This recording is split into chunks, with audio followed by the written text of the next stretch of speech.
नमस्कार प्यारे JEE aspirants. तो बेटा आज है आपकी 27 जनवरी की तारीख और आज आपके 2024 का पहले शिफ्ट के और दूसरे शिफ्ट के पेपर हो चुके हैं बेटा आपके जेई मेंस के।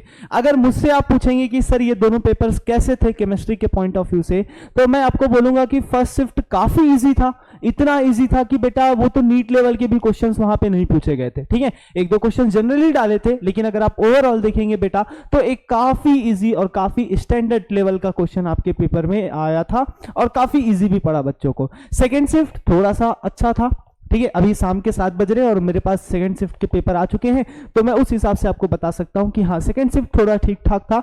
अब आगे आने वाली जो आपका एग्जाम बेटा 29 तारीख को है, वो बच्चे थोड़ा सा रेडी रहेंगे क्योंकि केमिस्ट्री अब इजी नहीं होने वाली। जैसे जैसे दिन बीतेगा वैसे वैसे आपके लिए केमिस्ट्री क्या होते जाएगी बेटा, हार्ड होते जाएगी। तो आज हम आपके सामने बात करने आए हैं बेटा आपके केमिस्ट्री के पेपर के सॉल्यूशन के बारे में, जो कि दोनों शिफ्ट में हुए हैं, ठीक है। हम एक एक करके क्वेश्चंस को लेते जाएंगे और उनको बनाते जाएंगे और आपको सॉल्यूशन समझाते जाएंगे कि कैसे हैं ये क्वेश्चंस। नीट के लिए भी बहुत इंपॉर्टेंट होंगे बेटा, क्योंकि सिलेबस अपडेट होने के बाद कैसा उसका विचार है, कैसा उसका पैटर्न है, वो सारी चीजें समझना नीट वाले बच्चे लोग के लिए भी काफी। तो आइए बेटा हम बिना किसी देरी के अपने इस वीडियो को स्टार्ट करते हैं और जेई मेंस 2024 के केमिस्ट्री का सॉल्यूशन लेकर के मैं आपके सामने आ चुका हूं। एक एक करके बेटा क्वेश्चंस को देखेंगे। काफी इजी क्वेश्चन आए थे और जब आप मुझसे समझेंगे उन क्वेश्चंस को तो आपकी अंडरस्टैंडिंग मैं ये गारंटी देता हूं कि काफी ज्यादा अच्छी बन जाएगी। चलिए बेटा स्टार्ट करते हैं। जो सबसे पहला क्वेश्चन आपके एग्जाम में आया था, that which of the following has maximum magnetic movement. आपसे किसके बारे में पूछा है बेटा? Magnetic movement. अब मैग्नेटिक मूवमेंट के लिए आपको 4 ऑप्शंस दिया हुआ है। एक दिया हुआ है 3D3, एक दिया हुआ है 3D6, एक दिया हुआ है 3D7 और एक दिया हुआ है क्या बेटा 3D8। अब आपको यह बताना है कि इसमें से किसका मैग्नेटिक मूवमेंट क्या है, सबसे ज्यादा है, ठीक है। तो अगर आपको मैग्नेटिक मूवमेंट के बारे में पता होगा तो म्यू इज इक्वल टू क्या होता है बेटा, under the root n plus 2 Bohr magneton, where n is number of unpaired electron. मतलब जिसमें जितना ज्यादा अनपेयर्ड इलेक्ट्रॉन होगा वही क्या होगा बेटा, सबसे ज्यादा मैग्नेटिक मूवमेंट रख रहा होगा, ठीक है। तो अगर आप बात करें d ऑर्बिटल की, तो d ऑर्बिटल कुछ इस तरीके से रहता है, ठीक है।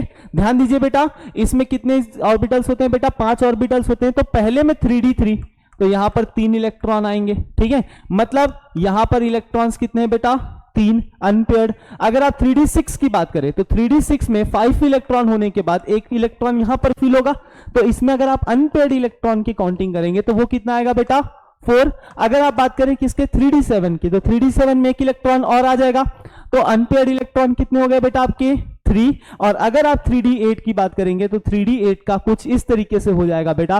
तो ध्यान दीजिए यहां पर अनपेयर्ड इलेक्ट्रॉन कितने हुए, 2। तो maximum number of unpaired electron कहां पर है बेटा, 3D6 में। तो ये ऑप्शन आपका क्या हो जाएगा, करेक्ट हो जाएगा, ठीक है।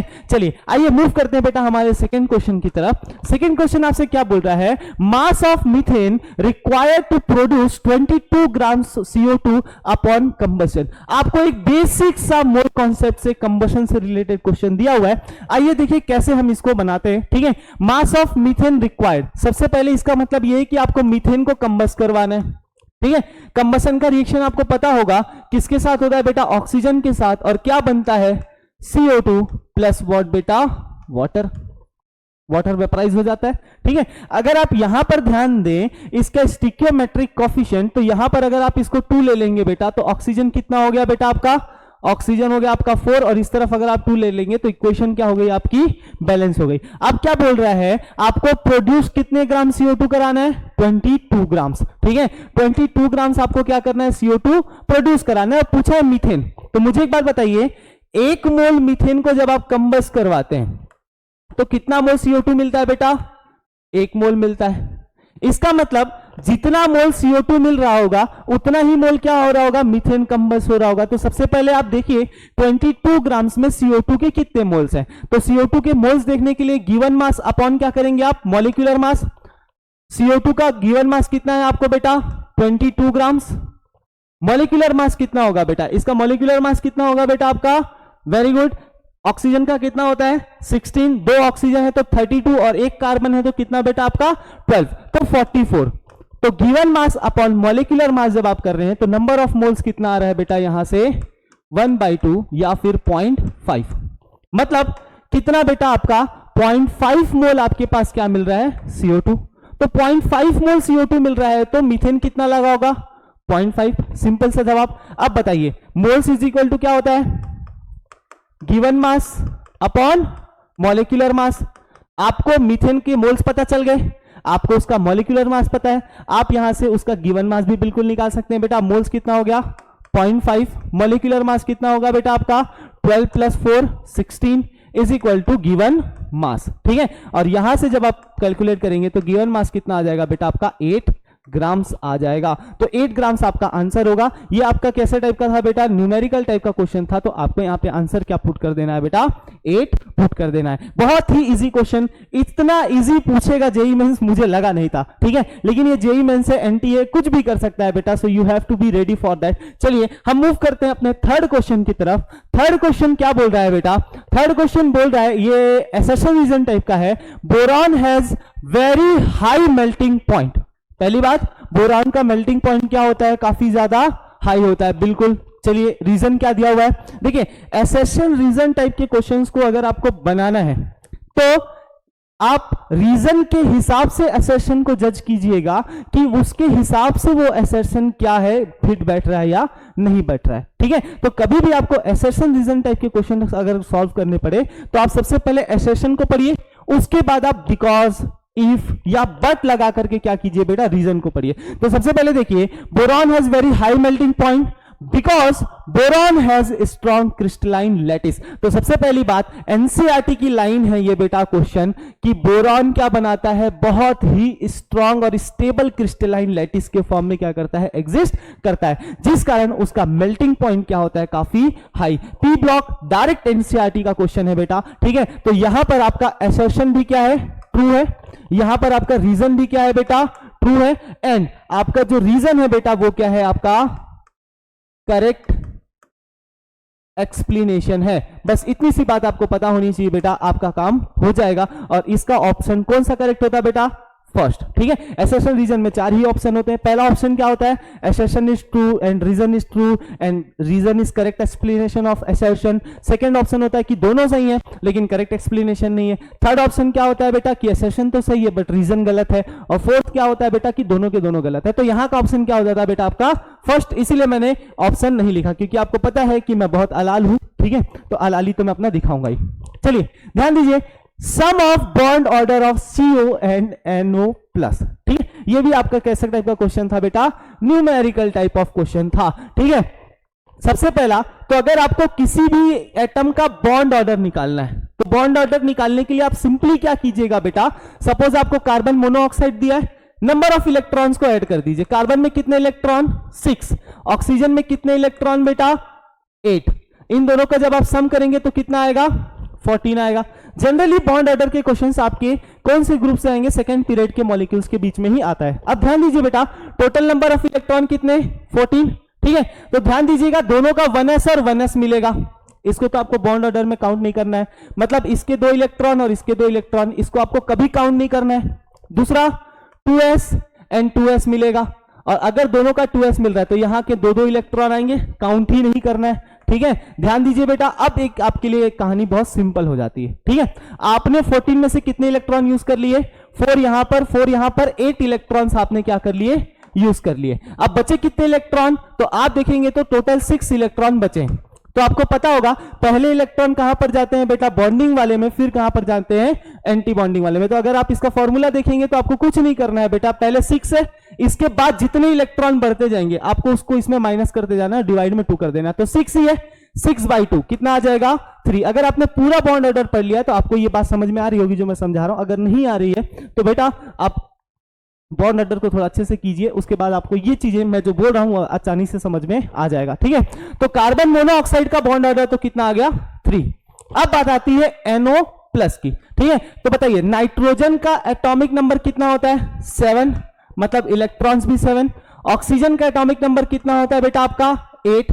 तो इनका सम कितना आ रहा है बेटा आपका, 15। और अगर आपने 15 से इस क्वेश्चन को बना दिया तो क्वेश्चन गलत हो जाएगा। क्यों, क्योंकि यहां पर NO के ऊपर कौन सा चार्ज प्रेजेंट है बेटा, प्लस चार्ज, मतलब इसमें से एक इलेक्ट्रॉन आपको क्या करना है, गायब करना है। ठीक है। तो सम का टोटल इलेक्ट्रॉन कितना आ गया 14। तो अब यहां पर NO हो O हो दुनियादारी हो चाहे जो भी हो, ठीक है, अपने को क्या नहीं करना है, टेंशन नहीं लेना है, नंबर ऑफ इलेक्ट्रॉन सेम, मतलब बॉन्ड ऑर्डर भी क्या हो जाएगा सेम। और क्वेश्चन में आपको क्या बोला है बेटा, दोनों का सम पूछा है, मतलब 3 + 3 कितना हो जाएगा 6। बस इतने इजी क्वेश्चंस मुझे हंसी आ रही है बनाते हुए कि जेईई मेंस का पेपर है। चलिए बेटा नेक्स्ट क्वेश्चन की तरफ मूव करते हैं। नेक्स्ट क्वेश्चन है how many of the following have +4 oxidation number of central atom. तो यहां पर आपको सेंट्रल एटम का क्या पता करना है बेटा, ऑक्सीडेशन स्टेट पता करना है, जिसका जिसका +4 होगा वो आपका करेक्ट आंसर होगा। अगर आप यहां पर देखें बेटा तो Ba का कितना होता है +2, समझ में आ रहा है। S का क्या मानना है आपको x, ऑक्सीजन का कितना होता है बेटा -2 इज इक्वल टू क्या मान लीजिए आप 0, ठीक है। बताइए ये कितना हो जाएगा बेटा, ये हो जाएगा आपका -8 और ये 2 कितना हो जाएगा बेटा आपका -6 और x इज इक्वल टू कितना आ जाएगा +6। तो ये आपका आंसर है क्या, नहीं। यहां पर देखिए तो यहां पर मुझे देख के समझ में आ रहा है किसका क्या होगा +4 होगा, यहां पर भी मुझे देख करके समझ में आ रहा है किसका क्या होगा +4 होगा। अगर आप यहां पर देखें तो इसका भी मुझे देख के समझ में आ रहा है +4 होगा, बट एक बार मैं आपके लिए काउंट कर देता हूं। हाइड्रोजन का कितना होता है +1 × 2 प्लस S के लिए कितना आएगा बेटा x, ऑक्सीजन का कितना होता है -2 × 3, ओवरऑल क्या लीजिए आप 0। बताइए ये क्या हो जाएगा बेटा +2 + x -6 इज इक्वल टू 0। ये -6 और ये +2 x माइनस कितना हो जाएगा बेटा 4 इज इक्वल टू 0। तो x इज इक्वल टू कितना आ जाएगा +4, मतलब इसमें भी है। अगर आप ध्यान दे बेटा H2S2O7, तो यहां पर आपको कुछ नहीं कीजिए, ये है इसको 2x ले लीजिए, इसको क्या कर दीजिए बेटा आप ×7 कर दीजिए, ठीक है। अलाली लेवल प्रोमैक्स, देखिए ये क्या हो गया बेटा आपका +2 + 2x प्लस माइनस हो जाएगा बेटा कितना आपका 14 इज इक्वल टू 0। बताइए ये कितना आएगा बेटा आपका 14 और माइनस +2 कितना हो जाएगा बेटा आपका 2x minus 12 is equal to 0। बताइए 2x इज इक्वल टू कितना आ जाएगा बेटा +12 और x इज इक्वल टू कितना आ जाएगा बेटा कैंसल आउट करने के बाद 6, तो +6 आपका आंसर होगा, ठीक है। तो इसका +6 आ रहा है, आपको पता किसका करना है +4, तो ये आपके काम का नहीं है। अगला SO3 देख के समझ में आ रहा है कितना होगा बेटा इसका +6 होगा। तो आपसे ये पूछा है कि how many of the following have +4 oxidation number of central metal atom. तो हमने देखा कि यहां पर 3 ही ऐसे एटम्स हैं, ऐसे मॉलिक्यूल्स हैं जिनके सेंट्रल मेटल एटम पर कौन सा ऑक्सीडेशन स्टेट है बेटा +4। तो आपका आंसर इसमें कितना हो जाएगा 3। ये भी आपका कैसे टाइप का क्वेश्चन था बेटा, एक न्यूमेरिकल टाइप। इस बार आप देखेंगे तो ऐसा प्रिडिक्ट किया जाता है कि न्यूमेरिकल टाइप ऑफ क्वेश्चन कहां से ज्यादा आ सकते हैं, फिजिकल केमिस्ट्री से, लेकिन इस बार इनऑर्गेनिक केमिस्ट्री ही भर दिया था कहां पर बेटा आपके न्यूमेरिकल टाइप ऑफ क्वेश्चंस में। चलिए आइए बेटा अब हम मूव करते हैं अपने नेक्स्ट क्वेश्चन की तरफ। आइए बेटा हम लोग जेईई मेंस के प्रीवियस ईयर के क्वेश्चन सॉल्व कर रहे हैं और आइए बेटा हम अपना नेक्स्ट क्वेश्चन देखते हैं, ठीक है। ये क्वेश्चन आपका क्या पूछा है बेटा, order of spin only magnetic moment for Fe(F6) whole -3 VH2O whole 6 2+ Fe(H2O whole 6 2+। आपको इसके बीच में क्या बोलना है बेटा, order of spin only magnetic moment पूछा है। आइए देखिए कैसे बनाएंगे इस क्वेश्चन को। सबसे पहले Fe का मैंने आपको थोड़ी देर पहले एक और क्वेश्चन में मैग्नेटिक मूवमेंट निकाला, तो मैग्नेटिक मूवमेंट के 2 क्वेश्चंस इस बार आपके एग्जाम में आ गए। तो ध्यान दीजिए बेटा कैसे सॉल्व करना है। सबसे पहले आपको नंबर ऑफ अनपेयर्ड इलेक्ट्रॉन पता करना है, तो इसके ऊपर ऑक्सीडेशन स्टेट कितना होगा +3 क्योंकि Fe6 है, ठीक है। चलिए बेटा ध्यान दीजिए Fe3+ हो गया, तो इसका इलेक्ट्रॉनिक कॉन्फ़िगरेशन कितना होता है 4s2 3d6।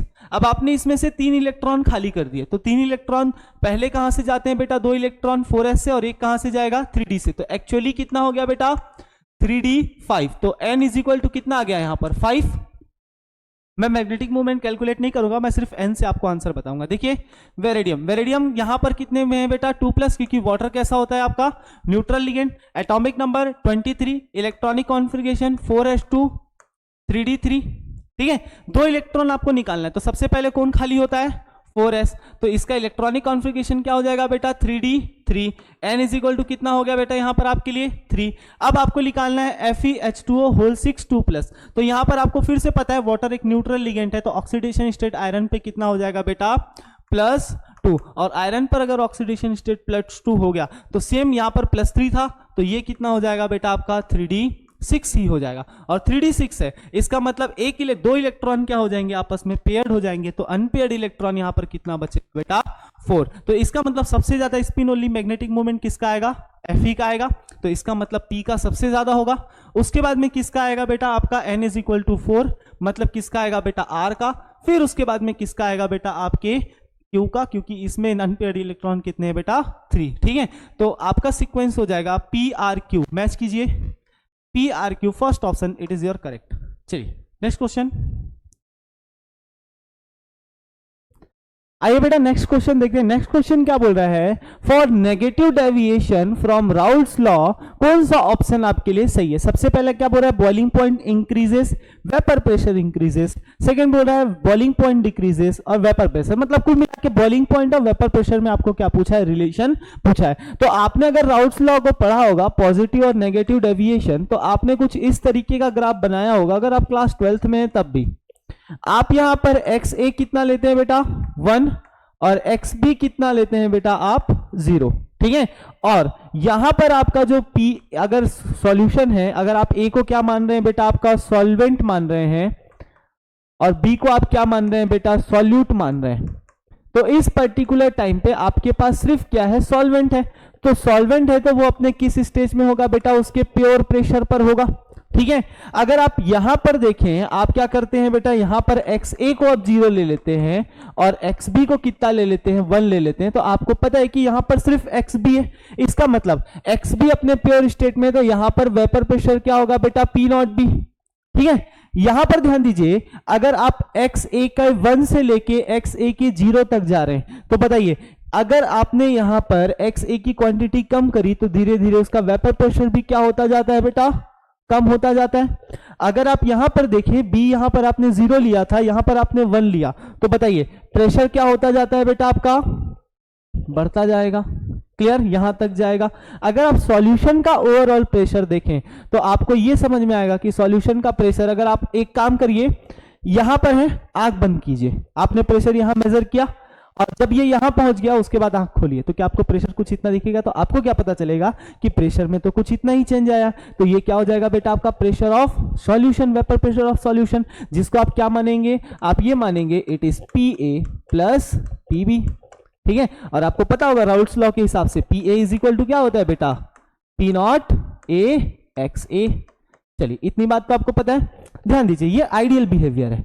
अगर उसको नेगेटिव डेविएशन शो करना है, कौन सा डेविएशन शो करना है बेटा, नेगेटिव डेविएशन शो करना है, तो आपको पता है कि इसका जो प्रेशर है वो कुछ इस तरीके से कम होता है, बढ़ता है, इसका प्रेशर कुछ इस तरीके से कम होता है, ओवरऑल प्रेशर भी क्या होता है बेटा, कम हो जाता है। तो अगर आपके क्वेश्चन में ये पूछ रहा है वेपर प्रेशर, तो वेपर प्रेशर हमेशा क्या होगा बेटा आपका, डिक्रीज होगा। तो देखिए वेपर प्रेशर डिक्रीजेस, मतलब इन दोनों में से कोई एक ऑप्शन है। अगला, बॉइलिंग पॉइंट इंक्रीज होगा या डिक्रीज होगा, तो सिंपल सी बात है, अगर वेपर प्रेशर डिक्रीज हो रहा है तो आपको उसको बॉइल करने के लिए क्या करना पड़ेगा, ज्यादा टेम्परेचर देना पड़ेगा। इट मींस बॉइलिंग पॉइंट क्या हो जाएगा बेटा उसका इंक्रीज। तो ऑप्शन 4 क्या हो जाएगा बेटा यहां पर आपके पास करेक्ट हो जाएगा।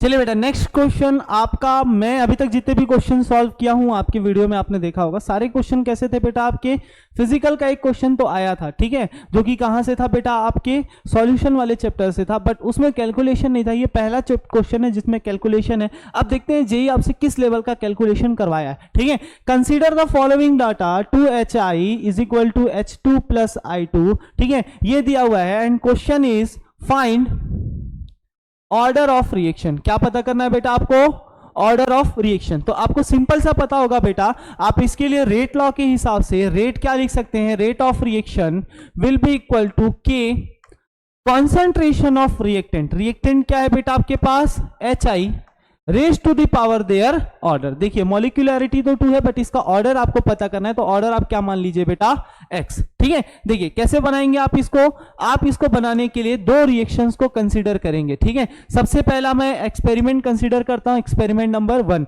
एक्सपेरिमेंट नंबर 1 में कॉन्सेंट्रेशन कितना लिया हुआ है बेटा 0.005, और रेट ऑफ रिएक्शन कितनी है बेटा 7.5 इंटू 10 टू द पावर -4, ठीक है। देखिए क्या दिया हुआ है बेटा R 7.5 into 10 to the power -4 is equal to K concentration कितना दिया हुआ है बेटा आपको 0.005, इसकी पावर क्या हो जाएगी x। ये हो गया आपका इक्वेशन नंबर 1। ठीक है, चलिए सेकंड इक्वेशन हम किसी के लिए भी लिख लें, रेट ऑफ रिएक्शन तो सेम आएगा। मैं एक्सपेरिमेंट नंबर 2 देखता हूं। एक्सपेरिमेंट नंबर 2 में कुछ नहीं किया बेटा, रेट ऑफ रिएक्शन कितना कर दिया है 3 into 10 to the power -3, 3 into 10 to the power -3 is equal to K. Concentration उसने क्या कर दिया है बेटा 0.1 टू द पावर x। इसको मान लीजिए इक्वेशन 2। अब सिंपली आपको क्या करना है बेटा, यहां से इस x की वैल्यू निकालनी, क्योंकि x ही क्या है बेटा आपका ऑर्डर ऑफ रिएक्शन। तो इक्वेशन 1 को आप डिवाइड कर दीजिए किससे बेटा, इक्वेशन 2 से। तो क्या हो जाएगा बेटा 7.5 into 10 to the power -4 divided by 3 into 10 to the power -3 is equal to K, और के कैंसिल हो जाएगा, और ये हो जाएगा बेटा आपका 0.005 upon 0.01 to the power x। ठीक है, सिंप्लीफाई कीजिए बेटा। क्या मैं इसको 10 टू द पावर -3 बनाने के लिए 10 से मल्टीप्लाई और 10 से डिवाइड कर सकता हूं? डेफिनेटली कर सकते हैं सर। ठीक है, तो मैं इसको क्या लिख सकता हूं बेटा, मैं इसको लिख सकता हूं 0.75 into 10 to the power -3। Clear? मैंने क्या किया बेटा, 10 से डिवाइड किया और 10 से मल्टीप्लाई किया, तो मल्टीप्लीकेशन यहां चले गया, डिवाइड यहां पर आ गया, अपॉन क्या मैं इसको 3 इंटू 10 टू द पावर -3 लिख सकता हूं? बिल्कुल लिख सकते हैं सर। इज इक्वल टू क्या हो जाएगा बेटा, इसको अगर आपको सिंप्लीफाई करना है, कुछ मत कीजिए, क्या ये इससे 5/10 टू द पावर x। ठीक है, मैथ्स वाले हैं, आपको इतना तो समझ में आ ही गया होगा। ठीक है, चलिए बेटा नेक्स्ट, क्या -3 और -3 एक दूसरे से कैंसल आउट हो रहा है? बिल्कुल हो रहा है सर। ठीक है, बताइए यहां पर क्या आपका 0.75 is equal by 3 is equal to कितना आ रहा है बेटा 5/10 टू द पावर x। इसको थोड़ा सा सिंप्लीफाई कीजिए बेटा,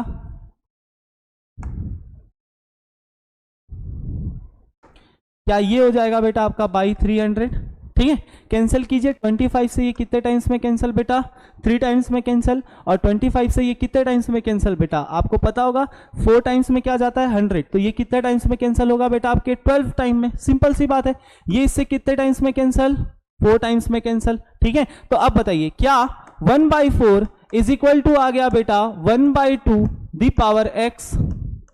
ठीक है, बताइए क्या मैं इसको 1/2 का whole square 2 is equal to 1/2 का होल पावर x लिख सकता हूं? ठीक है, बताइए क्या मैं यहां से x इज इक्वल टू 2 लिख सकता हूं? ठीक है, और यही x क्या है बेटा मेरा ऑर्डर ऑफ रिएक्शन। तो यहां पर ये जो ऑर्डर है वो कौन से ऑर्डर की रिएक्शन हो जाएगी बेटा, आपके सेकंड ऑर्डर की रिएक्शन हो जाएगी। तो ये थे बेटा कुछ आपके PYQs जो अभी इस साल जेईई में आए हुए हैं। ठीक है, अब नेक्स्ट क्वेश्चन हम आपको नेक्स्ट पार्ट में समझाएंगे। अभी आप इतने क्वेश्चंस की प्रैक्टिस कीजिए। अगर वीडियो अच्छा लगा हो तो हमारे इस चैनल को सब्सक्राइब करना ना भूलें बेटा, और ऐसी इंटरेस्टिंग वीडियोस के लिए हमारे वीडियो को चैनल को जरूर सब्सक्राइब करके रखें और वीडियो को लाइक जरूर करें बेटा। Thank you so much.